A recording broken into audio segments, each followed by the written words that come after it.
So without much further ado, I hand over to my dear Daniela. Take it away. Thank you, Alex, and wonderful that you have us here today. And I will also keep myself very short because the most important people are coming just after me. So it's wonderful that Mahsa, our current Hertz Fellow, and Anteneh, our current Zuconnect Fellow, will present their work today here at the cluster. The Hertz and Zuconnect Fellowships are a tool from the Zukunftskolleg together with the university to encourage early career researchers from Africa, Asia, and Latin America to join us here on campus for 3 to 4 months with a short fellowship, but also stay affiliated to us for a whole duration of 12 months. And you actually will see that Mahsa and Anteneh have already left the Zukunftskolleg a couple of weeks back and are already back home, and probably had a lot better weather that we currently have. But today's focus will be on their research. And we also have current call for both fellowships for the Zuconnect and the Hertz, and they're actually quite similar. So the fellows, when they are at the Zukunftskolleg, are just benefiting from the same. But while the Zuconnect Fellowship doesn't require any prior connection of the candidate to the university, to the 13 different departments or to the clusters, the Hertz Fellowships, they have a very strong component of early contact per se. So there's a junior or a professor of the university who give nomination proposals for those Hertz Fellows. And it's actually quite interesting that we have at the cluster this year, one of each, one Hertz and one Zuconnect Fellows. And with that, I already stop. I will put you some more links into the chat and be happy to come back to us. Current calls for the application close for Zuconnect on the 15th, and for Hertz, where all of you might still want to nominate somebody, on the 15th of March. And with that, I would like to now introduce Mahsa. It's very good also to see you, Mahsa, virtually again. Mahsa is a PhD candidate from Iran, and she returned, as I told you, a few weeks back. She has a very strong record at her home university. She's one of the best students there and won numerous awards as best student and as best master student. Her research focuses on graph coloring, but beside that, she's also looking into data mining, deep learning, and machine learning. So she has various different interests, but today I think she will talk more about the graph coloring. And with that, without further ado, I'll give the floor to research and to Mahsa. Yeah, thank you, dear Daniela, for introducing me. Okay, thank you everyone for joining this meeting. I'd like to talk about vertex path cover of graphs. And it's not working. The concepts I'm going to talk about are graph definition, graph covering, and graph coloring of graphs. Well, first of all, let's see what a graph is. A graph is a set of nodes, we call them vertices, which are connected together with some lines, or we call them edges. So we can have some vertices with any connection as a graph, like this graph, or we can have some connection or edges between some vertices of the graph. Well, in graph theory, we have some problems named extremal problems. In these problems, we have a parameter, and we're looking for some upper bounds or some lower bounds on that parameter. So extremal problems in graph theory means how big or how small a parameter can be under some constraint. Well, graph covering and graph coloring is two of those problems I'm working on. Well, actually, my research project as a Hertz Fellow in Constant University is on covering of graphs. One of them is vertex covering, which is one type of covering of graphs. In these problems, we're looking for some minimum number of vertices that can cover each edge of the graph. It means that each edge of the graph has an end vertex in that set.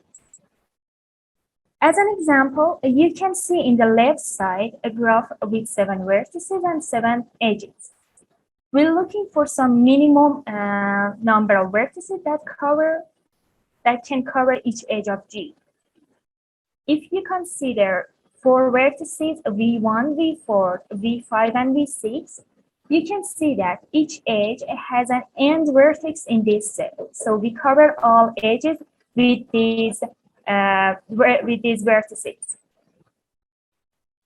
Well, as an application of vertex covering of graphs, you can consider the edges of a graph as rows and all vertices as crossroads. Our aim is placing some security cameras at these crossroads to enable us see the whole city. And we want to use minimum number of security cameras in order to minimum all costs. So this is one of the application of vertex covering. But each problem in the graph theory, you can generalize it, and a generalization of a vertex covering is vertex k-path covering. Well, in vertex covering, we were looking for some vertices that cover each edge of G, and each edge is a path of length 1. So in vertex k-path cover, we are looking for minimum number of vertices in a graph that can cover all paths of length k-1. Similar to previous figure, we have again in the graph G with 7 vertices and 7 edges in the left side.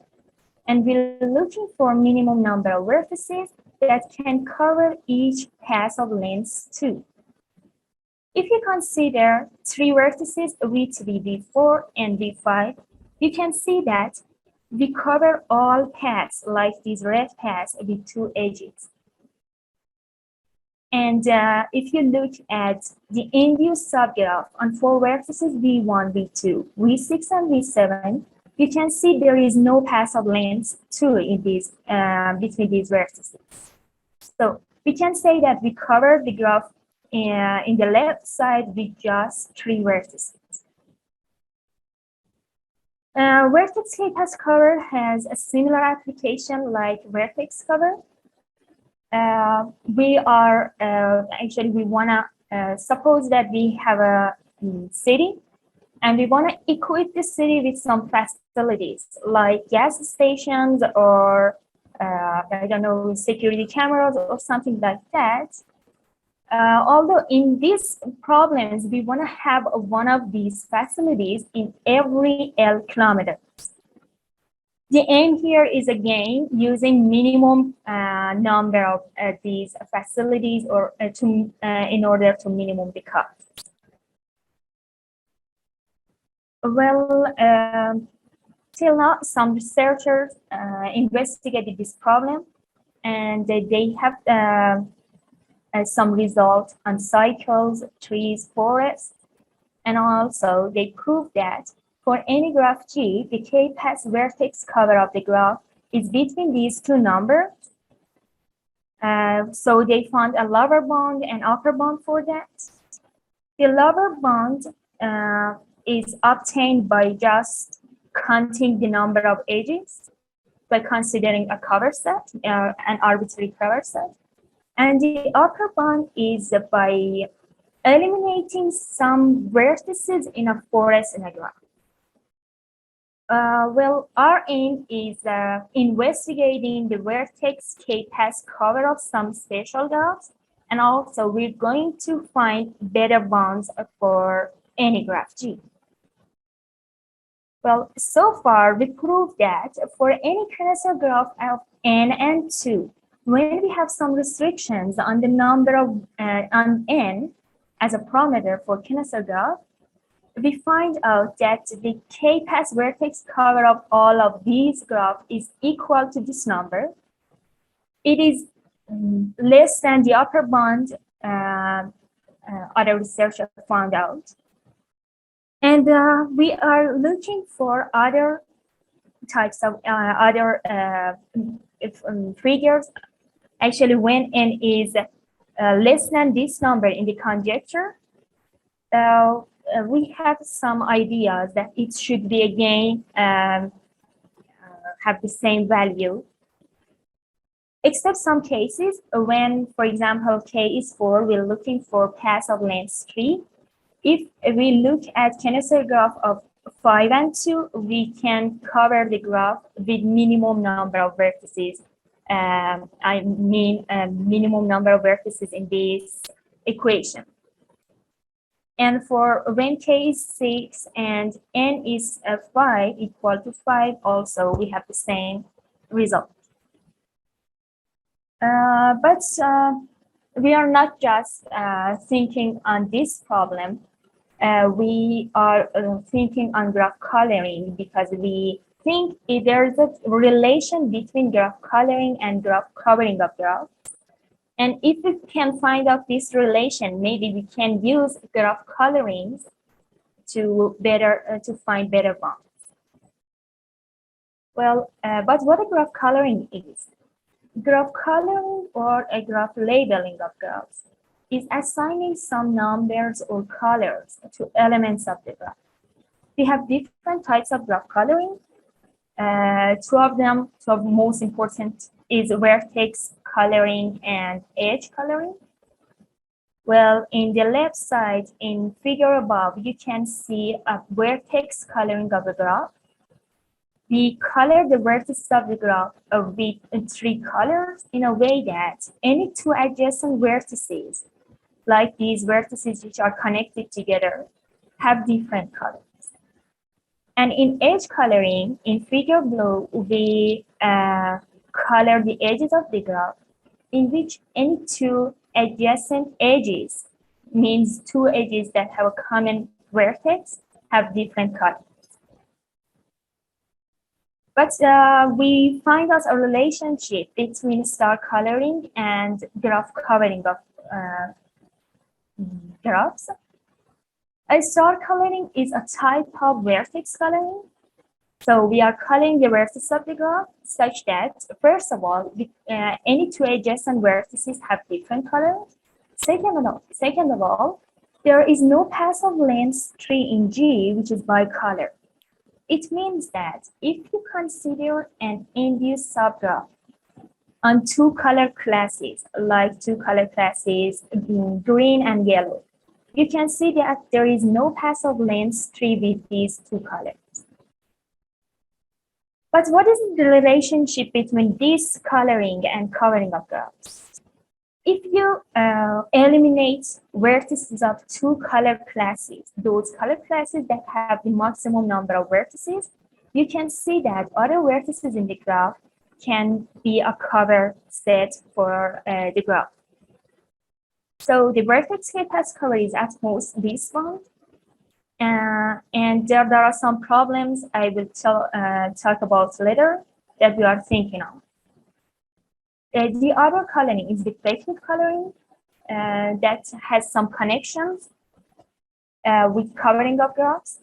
In KD defective coloring, we are using K colors to color the vertices of the graph, but under some restrictions.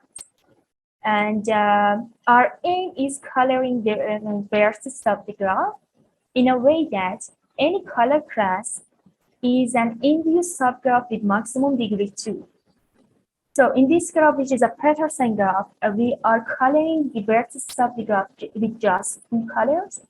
And as you can see, in each color class, like the induced subgraph on just green vertices, we have a subgraph with maximum degree 2. So we can say that this is a 2 and 2 defective coloring for Petersen graph. And the connection between this type of coloring and covering is that if, again, we eliminate all vertices of the biggest color class and add just some of them to the cover set to other vertices, we have a cover set for the graph. The problems we are thinking of, first of all, is finding some classes of graph with maximum degree delta for which the star coloring is at most delta.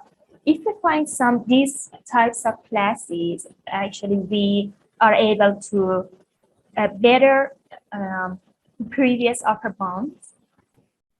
And the other one is finding some classes of graphs that the number of vertices in the biggest color class is is actually larger than the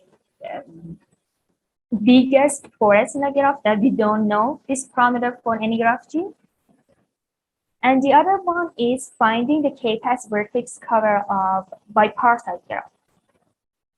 The last one is, I think it's a good question. As we, in previous upper bounds, they eliminate a forest in a graph. So when they eliminate a forest, they are actually eliminating or deleting lots of vertices from. They're putting lots of vertices in the set cover. But our aim is, instead of deleting vertices of a forest, deleting a bipartite graph from a forest, because in a bipartite graph we have lots of cycles, and we think that in this level we have better bounds for this vertex k-path cover. Yeah, I'm over, but I think I. Okay, brilliant. So then I would also like to welcome Anteneh. Anteneh is our ZuConnect fellow and joined us here also for 4 months at the Zukunftskolleg and is back to Ethiopia now. He's a lecturer at Berhan University in Ethiopia, but has gotten his PhD from Thailand. So he moved from very warm climate to us to stay with us for 4 months and work with Stefan Volkmann on different optimization strategies, but he will tell you more in a second. Anteneh has published widely already in his field, and more than that, he's already also has been awarded a Best Teacher Award at his university some time back. And he's looking at nonlinear analysis, optimization theory, and he shares an interest or passion with Mahsa on machine-based learning.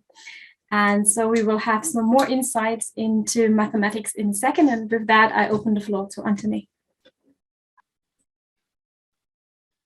Okay, thank you for your introduction, Daniela. My presentation will be distributed accelerated algorithm for hierarchical optimization problem. Actually, the one which I submitted as a title was Decentralized, but on discussion with my professor, better to make it from decentralized to distributed. Actually, distributed system is a decentralized, so maybe I changed this one to make it sharp and to explain the topic exactly. So I'm Anteneh. I was at University of Constance for 4 months as we conduct fellowship, and there is a host of Professor Stephen Walkin.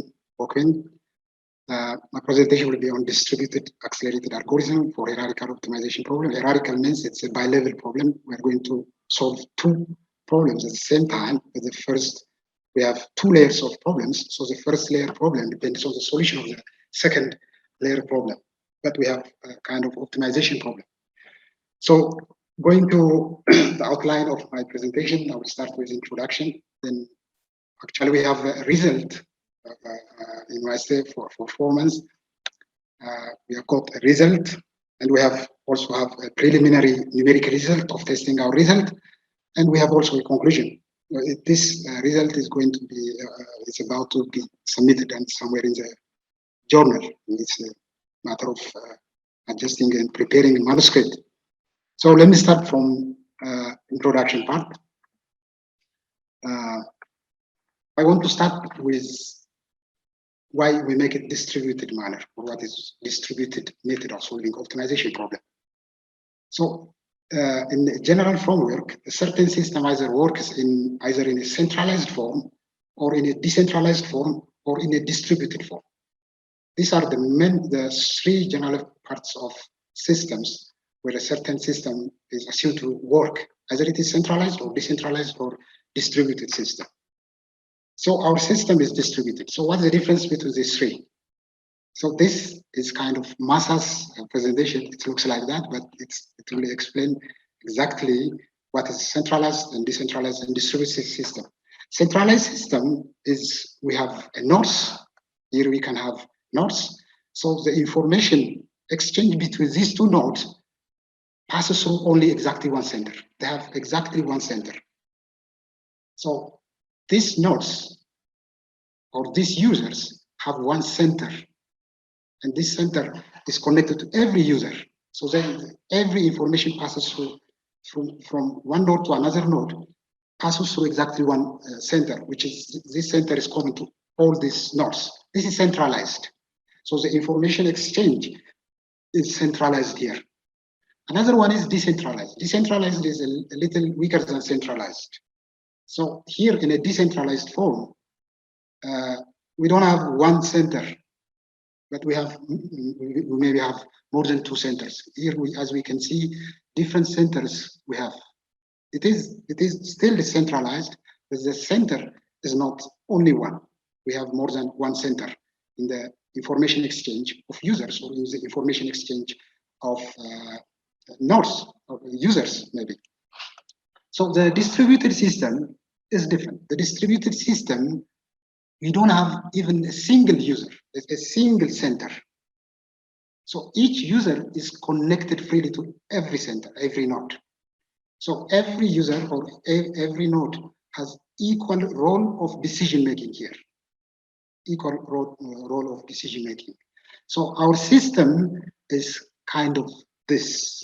Our discussion of developing algorithm is developed so that there is no kind of center which is controlling the information exchange between nodes. So every part or every entry of every user has equal role of information exchange, or equal role of is the outcome of the system, equal role. So distributed system is this one. But why we make it this distributed? Several settings in application do not fit themselves in a centralized manner. Not centralized. No centralized means either it is decentralized or distributed. And it may be either decentralized or distributed system. So if it is not centralized, why we make it distributed is if the non-centralized systems most of them are distributed systems. The non-centralized situations arising in a real-life application takes the form of distributed system. And several problems in applications are modeled as a generic optimization problem of this one. So the motivations comes from this one. The motivation comes from this one. So several problems are modeled kind of this, and several problems are modeled in kind of this, and they are distributed. And they are in a distributed, they are working in a distributed form. So we have here users, GI and PI, minimizing this function, which is given as the sum of some certain function, subject to X, an element of certain problem. Here we have a subproblem. This is minimized subject to this problem. So we have to solve this problem, and we have a set of points solving this one. So among the set of points solving this one, what is the minimum value of this function, where it is given as a sum of this function, where it is given as a sum of function? This is a bi-level problem or a hierarchical problem. So motivated by two very recent problems, very recent results, which are published in high impact factor journals, we are going to consider the problem, this one, where this function is given as a sum of m functions, but still this function GI is given as a sum of non-smooth function plus smooth function. In this paper, this problem is solved so that this function is only smooth. Here, this is whenever it is smooth. And in this paper, it is solved that this function is only non-smooth. So how about if one function is a sum of combination of smooth and non-smooth? This is our problem. And it's not only developing the algorithm, but we have to, our intention is just making the algorithm to converge faster than the previously considered algorithms. We are going to have some kind of effect on the algorithm, some kind of additional step, so that the algorithm is going to have a faster convergence rate. So the problem is this one. This function, the sum of smooth and non-smooth, and the subproblem is fixed point problem. This is a particular case. This problem generalizes several problems because in optimization, because optimization problems can be studied as fixed point problem. So this problem also considers whenever these problems are optimization problems. So my problem under consideration is a multi-agent constraint optimization problem of this one. So our agent is, for each I, we have Fi plus Hi and Ti. So the agents are Fi plus Hi, that is Fi, Hi, and Ti are kind of F1, H1, T1 is one node, F2, H2, T2 is another node. So you assume you have M nodes. So these nodes have equal contribution in decision making of solving this problem. So this is what we are going to make consider and what we are going to have as a discussion. So the problem, when we write the problem, when we rewrite the problem, it is kind of this problem. So our objective is to form distributed method for this multi-agent optimization problem. So, and investigate a unified accelerated iterative algorithm, and its implementation and convergence is significantly better, both theoretically and practical, using Polyak's heavy ball method. We are going to use this term so that the algorithm is assumed to have a better convergence rate, both theoretically and practically. So our problem under consideration is this one. So let's come to the result. Going to the result. So as I said, our problem, when we write our problem, is kind of this. And what are our assumptions given on Fi, Hi, and Ti? Fi, as I said, it is non-smooth function, which is continuous, convex, and its domain Fi is whole space H. And the proximal of Fi can be effectively computed on H throughout its domain. Let's assume this. Another is Hi. Hi is French differentiable. Its gradient is 1 over Li Lipschitz continuous. Fi is non-smooth, satisfying this condition. This is smooth, satisfying this condition. Lipschitz differentiable, 1 over Li Lipschitz continuous function. And the mapping Ti is Fermi non-expansive mapping. Fermi non-expansive mapping. So why it's good to make Fermi non-expansive, because this also solves this optimization problems. Because if it is non-smooth, proximal mapping is Fermi non-expansive mapping. So I can make this problem to be optimization problem. That's why I say that this is a generalization of several optimization problems, as optimization problems can be studied as a fixed point problem of certain nonlinear mapping. So as an assumption, S, the subproblem, is non-empty. Let's assume that the fixed point problem of this Fermi non-expansive mapping, the intersection, this set is non-empty. And let's assume that the minimizer among this S, the minimizer point of f of x among this set S, in this set S, the minimum point x bar in S, so that phi of x bar is the minimum of any value of x in S is non-empty. Let's also assume that this is also happening. So under these four assumptions, we are going to have a decentralized algorithm.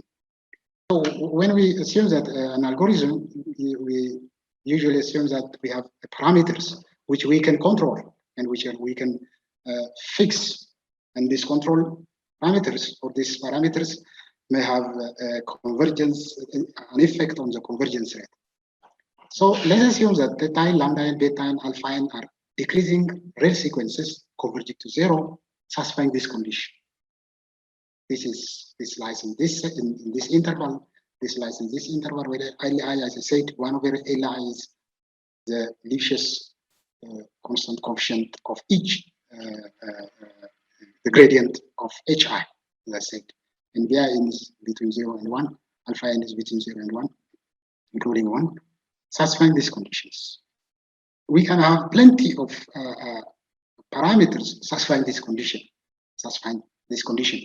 The the sum is infinite, and this limit is 0, this limit is 0, again, this ratio is 0. These 7 conditions. We can have parameters satisfying these 7 conditions. So our aim is 2 new class of accelerated proximal conjugate gradient algorithms will be developed for the problem under consideration,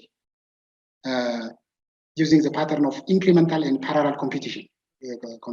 This incremental type and parallel competition form of decentralized algorithm, using the combination of proximal conjugate gradient and Halpern method. The proximal is, we use the competition of the proximal for Fi, we use the gradient competition for Hi, and we use Halpern method for the proximal, the Fermi-Linian expansive Ti. And as an acceleration of the convergence, we use Polyak heavy ball method, which they call it in physics momentum acceleration method, which is adding this term. So our first algorithm is this one, distributed accelerated incremental algorithm. This is incremental type of algorithm. This is incremental type of algorithm. In algorithm, we have initialization, either it is we have to have initialization, which is initial guess of the solution of the problem. You guess the solution of the problem, and this iteration is going to make it very close to its solution. You guess maybe any point in H, so you start from a certain guess as x1, and when the iteration is increasing, x2, x3, x4, this sequence is getting close to its solution. So we have to give the initialization as x1 in this case. Or maybe we have also another initialization, because this algorithm needs another initialization points in H. And D1 is equals to the gradient of Hi, W naught I for each I. And we use the following step. Take this one as x1, because x1 is W11, because as we said, we have initialization, and we have inner loop. Here, this is a finite loop. This is a finite loop. The inner loop is finite loop because it will terminate whenever I is equals to n. This is the inertial term, the Polyak effect. We have the proximal, which we can compute at Fi, and we have a gradient here, this competition, and here we have Halpern competition here. This loop is finite loop. It will terminate at m, and it goes when it is less than m. We start with 1, 2, 3. When it reaches m, it will give the information to this one. Then this one. Then this is infinite loop, but this inside is a finite loop. At each iteration, we have a finite loop inside. Sorry.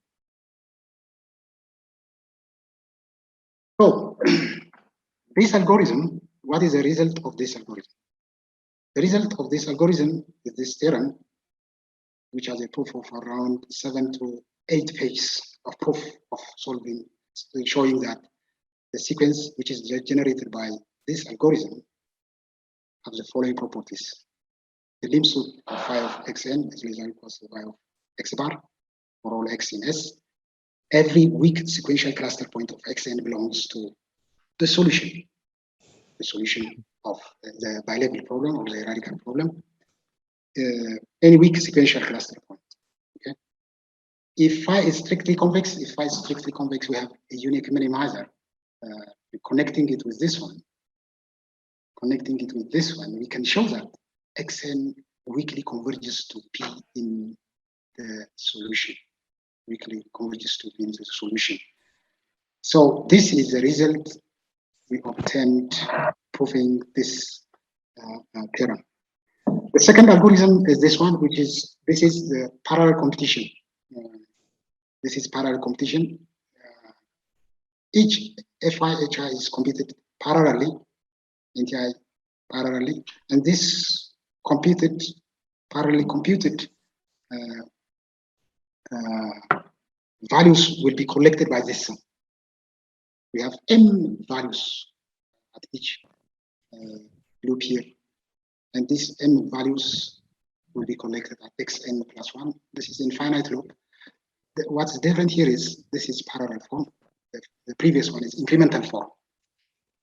So the same result we have in the mode of the distributed system is different, but we have the same result. Actually, we can have also different result for the previous algorithm 1.